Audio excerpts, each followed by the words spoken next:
জীবনে যত বড় হবে তত বুঝতে পারবে প্রয়োজন ছাড়া এই পৃথিবীতে কেউ আপন না। নিজের হতাশাজনক কখনো অন্যকে দায়ী করো না, বরং নিজেকে দায়ী করো অন্যের থেকে অতিরিক্ত আশা করার জন্য। যে সত্যিকারে তোমাকে ভালোবাসবে সে কখনো তোমাকে ভুলে থাকতে পারবে না।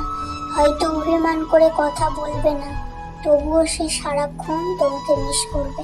যে নিজে থেকে পরিবর্তন হওয়ার চেষ্টা না করে তাকে কেউ হাজার বলেও পরিবর্তন করাতে পারবে না। বর্তমান সমাজটা এমন, সৎ মানুষগুলো অবহেলিত আর অসৎ মানুষগুলো সম্মানিত। কাউকে ভালোবাসতে না পারলে তাকে না বলে দাও, কিন্তু তাকে মিথ্যে স্বপ্ন দেখিও না। স্বার্থপর লোক কখনো দুঃখের ভাগ নেয় না, তারা সবসময় সুখের ভাগের আশা। যে ব্যক্তি তোমার সামনে অন্যের সমালোচনা করে তুমি তাকে কখনো বিশ্বাস করো, কারণ সে অন্যের সামনেও তোমারও সমালোচনা করবে। কতটা পথ একসাথে চললে একজন মানুষকে ঠিক মতো চেনা বা জানা যায়? হয়তো সারা জীবনেও না। ছেলেকে চেনা যায় বিবাহের পরে, মেয়েকে চেনা যায় যৌবন, স্বামীকে চেনা যায় স্ত্রীর অসুস্থতা, স্ত্রীকে চেনা যায় স্বামীর দরিদ্রতা, বন্ধুকে চেনা যায় বিপদে।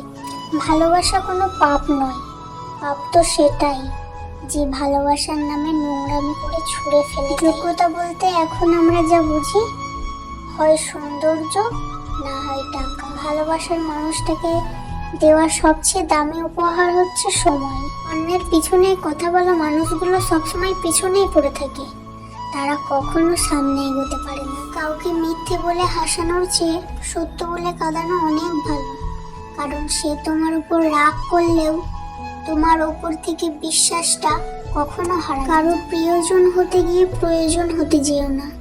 মনে রেখো, চা খাওয়ার পরে ভাড়ের জায়গাটা কিন্তু ডাস্টবিনেই হয়। আমার ভাগ্য এতটুকু দুঃখ থাকতো না যদি ভাগ্যটা লেখার দায়িত্ব আমার মায়ের হাতে হতো। এই জীবনটাকে কেঁদে ভাসানোর থেকে হেসে উড়িয়ে দেওয়া অনেক ভালো। মুখের কথা দিয়ে নয়, নিজের সাফল্য দিয়ে মানুষের সমালোচনার উচিত জবাব দাও। কষ্ট না পেলে কেউ নষ্ট হয় না। মা যে কতটা আপন সেটা মায়ের থেকে দূরে থাকলেই বোঝা যায়। এটা খালি আমার ক্ষেত্রে নয়, এটা সবার ক্ষেত্রে। জীবনে কি পেলাম তা জানি না, তবে আমাকে বোঝার মতো কাউকে পেলাম না। যে তোমাকে ছাড়া ভালো আছে, তুমিও তাকে ছাড়া বাঁচতে শেখো।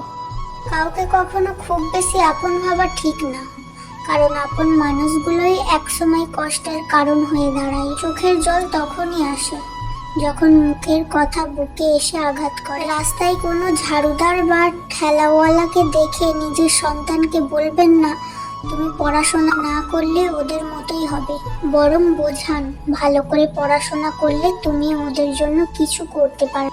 আজ এই পর্যন্ত। সকলে ভালো থাকবেন, আর আমার ভিডিও যদি ভালো লাগে একটা লাইক আর একটা কমেন্ট করবেন। সকলকে ধন্যবাদ। যারা নতুন দেখছেন আমাকে অবশ্যই সাবস্ক্রাইব করবেন এবং পাশে থাকবেন।